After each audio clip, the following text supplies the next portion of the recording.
بسم الله الرحمن الرحيم تبارك الذي بيده الملك وهو على كل شيء قدير الذي خلق الموت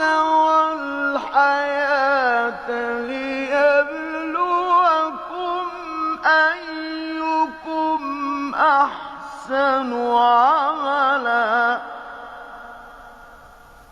وهو العزيز الغفور الذي خلق 7 سماوات